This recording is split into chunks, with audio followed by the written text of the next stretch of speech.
The iPhone 15 Pro Max is certainly impressive, but as an Android user, what is it that makes the iPhone interesting, if anything? I've been using a mix of iPhone and Android smartphones for as long as I can remember really, but if you know the channel, you know that recently I completely got rid of my iPhone 14 Pro Max at the time and have been using exclusively Android phones. My main phone is the S23 Ultra here. I also use the Fold 5, and from time to time I jump into my Pixel 7 Pro as well, but today I'm going to take you through my iPhone 15 Pro Max experience so far, highlighting key aspects of the iPhone and my impressions as an Android user. I'm Alex and I do down-to-earth tech videos. I have to mention the shopping experience as well. Something happened when I went to the Apple store to collect my iPhone that made me realize a couple of things. It reminded me of why I started this channel in the first place, which was to share my passion for tech with you and hopefully to help you as well with your purchases. There was lots of people there setting up the iPhones, and there was these two young students next to me setting up their 15 Pro, and you know, they were asking me about which color I went for, and they saw me customizing my action button, and they thought that was interesting that I was using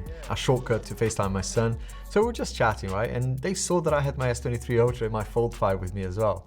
But they were so nice and genuinely interested in, talking about the Fold 5 as well. And that really took me by surprise because I was expecting them to give me grief for it or something, mostly because here on the internet, there's so much animosity sometimes, right? So it was nice to share our passion for tech without anyone judging it. Apple didn't even score me out of the building, which was interesting. So it's kind of a blessing in disguise that the online experience was so bad this year, but it forced me to go to a physical store, which I hadn't done in many years. And when I was there with lots of other people who were, excited to get their new iPhones, I realized that being there with everyone, was just a cool experience. There was a nice buzz around the place, and I just hadn't seen that in a long time. For that brief moment, I kind of forgot about all the things that annoy me about Apple, But it was mainly observing people, being happy with their purchase and, wanting to share their excitement that I thought was really nice. And shout out to the two students who actually let me use their 15 Pro and take a photo of it as well. That was really cool. Which brings me to the design on the 15 Pro Max. The absolute first impression that I had was how nice it felt on the hand. I wasn't too sure about the color, to be honest. It's kind of growing on me, this white/silver.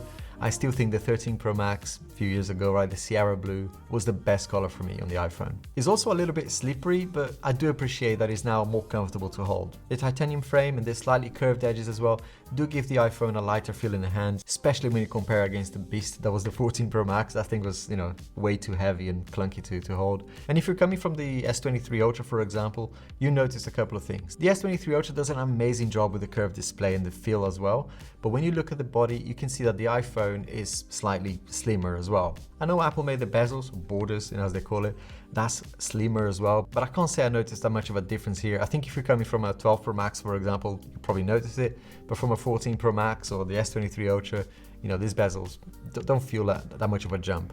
I'll talk a lot more about the display in a moment, but the main difference between the iPhone and the S23 Ultra that I noticed from an external design perspective was the grip. The iPhone just feels a little bit more slippery, and that for me is not great because I'm quite clumsy. After I posted my first video about the iPhone yesterday, I watched the video from Jerry Rig Everything, and honestly, I've been worried about breaking my iPhone since. So literally before I even got out of the Apple store, the iPhone went straight into a case.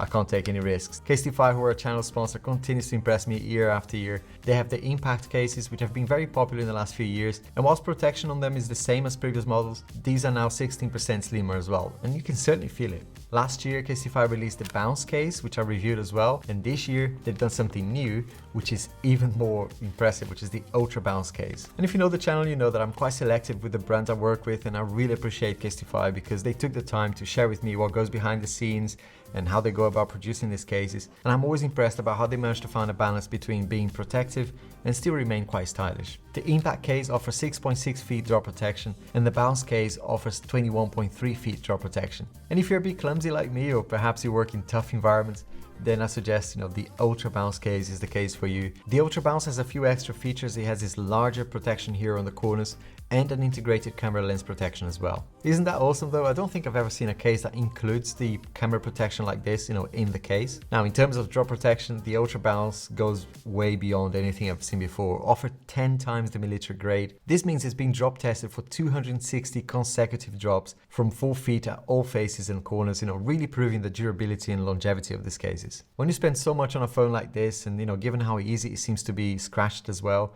every bit of protection is going to be worth it. The Ultra Bounce has a crazy drop height of 32.8 feet, which is like 10 meters, I think. That's insane. Inside the case, you can see here how much protection we've got with Casetify's own EcoShock inner lining, and also this X-shaped EcoShock lining here, giving even more protection. Now I do feel confident dropping my iPhone and knowing that this case will protect it. Now, a bit of a heart stopping moment. This is not 32.8 feet. Maybe in the next video I'll throw it from my second floor window here, but it's literally as high as I can reach here. And I removed the carpet as well, so you can see it's hard concrete I'm dropping it on.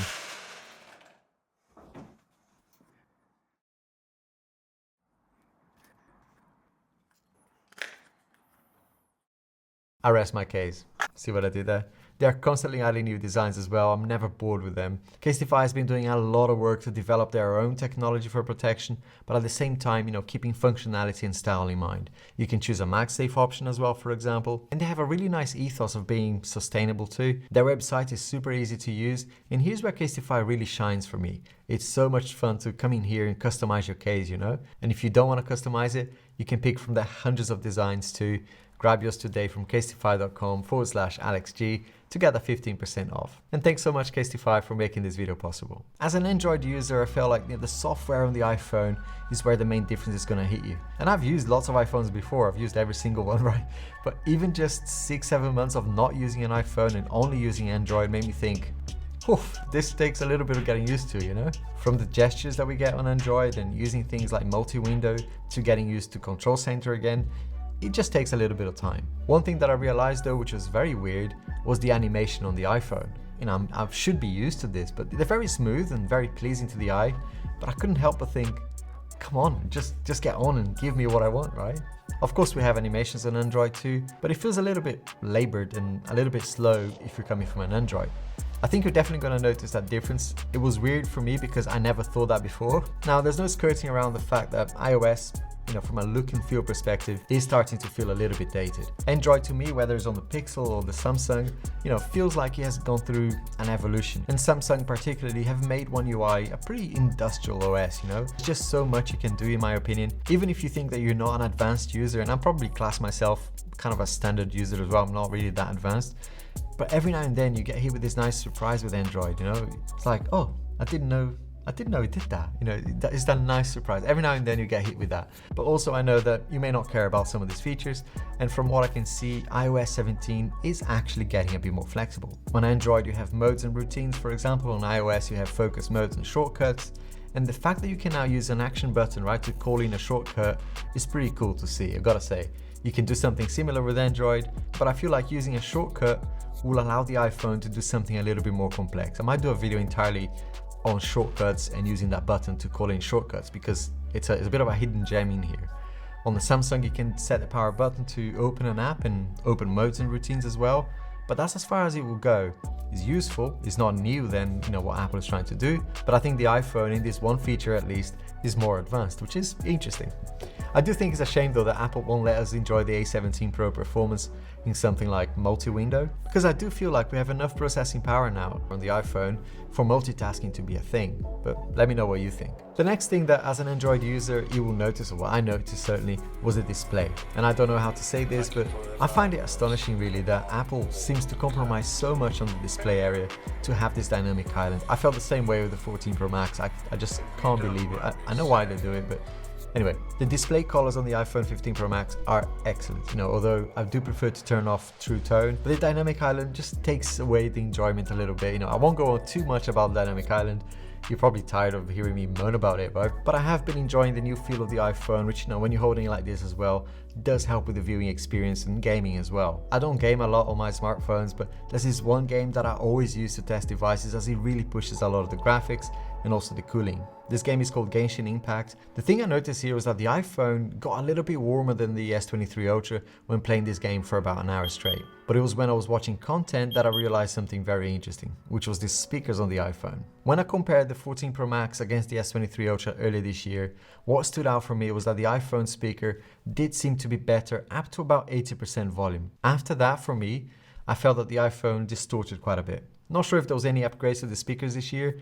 May well be the same speakers that we had before, but maybe the new casing is helping here with the oscillation or something, because I can now play content and game at 100% volume and I don't feel like it's distorting at all. I know this will be subjective and I try to capture that here for you in different apps so you can kind of hear for yourself, but I've got Dolby Atmos enabled and everything on the S23 Ultra as well. Not much EQ done, to be fair. I think EQ will probably balance things out even more, but let me know what you think. Be careful what you wish for, make you eat your words. If I'm more than what you bargain for.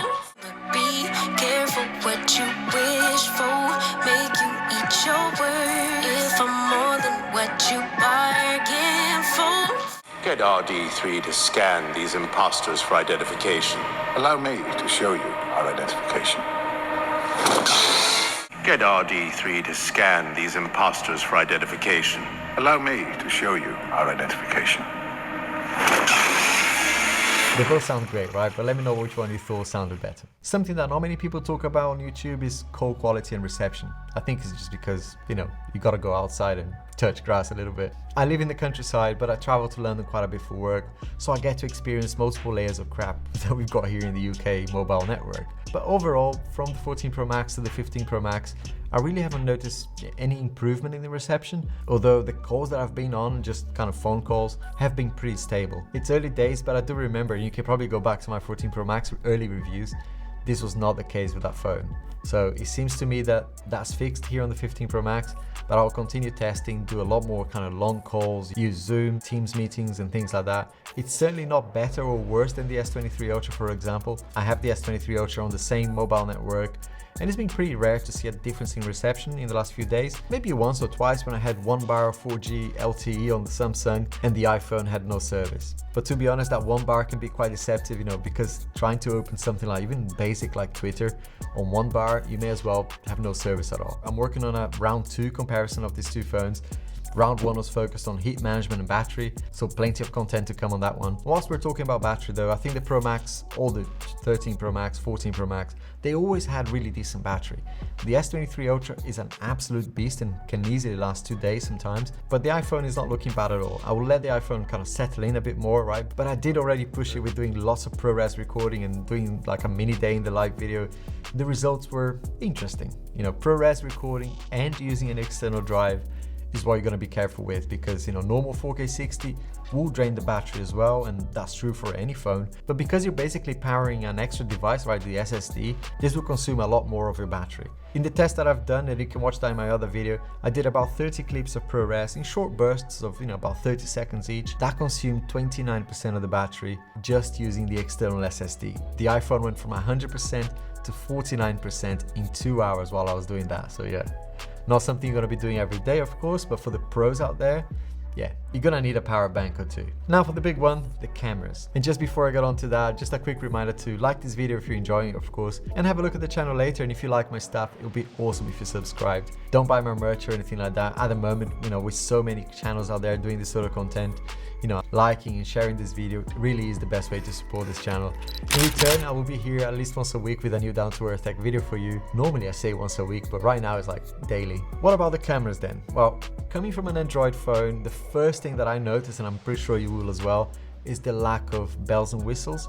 The iPhone, the built-in camera app is very basic, right? It's getting better and it's got lots more features now, which we'll talk about. The best way I can explain is this, right? With the S23 Ultra, you're rarely gonna need any additional camera apps. In the last 7 months or so, I haven't really had a single situation where I thought, I wish I had this or that feature. On the 15 Pro Max, the first thing I did was download Filmic Pro to get a similar level of control of video. Again, not for everyone, but if you're gonna use this professionally, having more control of your audio configuration, which microphone to use, right? The front or the back or whatever. There's also an element of fun on the Android that I don't think you get here. The first time I experienced that was the S21 Ultra, and I remember thinking, oh my gosh, there's so much fun that you can have with the camera app that comes with it. When it comes to the shots themselves though, which is probably what you're going to care about, right? I mean, you can get stunning photos and videos now on the iPhone. So from a quality perspective, There will be one or two scenarios maybe that you might think, okay, I wish I had a little bit extra zoom or better long distance focusing, which Samsung is excellent for, but I really don't think you'll feel shortchanged on photo and video quality by getting an iPhone. The video quality on both is just great, and I'll cover that in a lot more detail in that round 2 comparison video, but the short version of the story is, as an Android user, I didn't feel like I was losing on video quality at all. But I did feel like I was gaining in professional capability here. I think Samsung should enable a raw video shooting as soon as possible because, you know, clearly, I say clearly, I'm not sure what I'm talking about here, but the sensor is big enough, right? And the performance seems to be there. And there's an app that you can use to kind of record raw videos on Samsung. Samsung, come on, just enable it. But right now, the iPhone has the upper hand for me. That ProRes log, despite the battery drain that I mentioned earlier, yeah, that's pretty awesome from a creativity perspective. I really value that. And you don't need me to tell you that, right? As you can see here and probably other videos on YouTube, it's pretty wild what you can do now. Now, the elephant in the room, which is the ecosystem, right? Especially if you're moving from Android to iPhone, it's something that I really haven't missed. You know, the Apple ecosystem, there's a lot of good things about it, but I haven't missed it because, and again, take this with a pinch of salt because I can be quite demanding on this point. There are many benefits that comes with having lots of other Apple stuff in your home and your friends and family. But in my opinion, it takes away a little bit of the freedom that we've got, you know, to experience other form factors, for example, right? Like the foldables. But talking about the Apple ecosystem alone and judging it on its merits, I still think it needs to improve. You know, it's not this perfect world that Apple portrays, and obviously some YouTubers out there as well. Like the Find My notifications alerting me every time I drive to work saying, you know, you left your laptop or my watch or whatever. And I'm like, my stuff is right here. I can see it. Or music handoff, deciding to only work, you know, when it chooses to. In other words, it's far from perfect. I personally think that Europe, they solved the USB-C problem for us now, thank you. They should get involved and get some other standards in place like iMessage, and you know, one day, who knows, we'll be able to own whatever device we want, you know, and all our other tech will just work seamlessly regardless of the brand. And while we wait for that nirvana to happen, let's catch up on these other videos over here, and I hope to see you soon. Bye. You ain't really ready. Won't be faithful.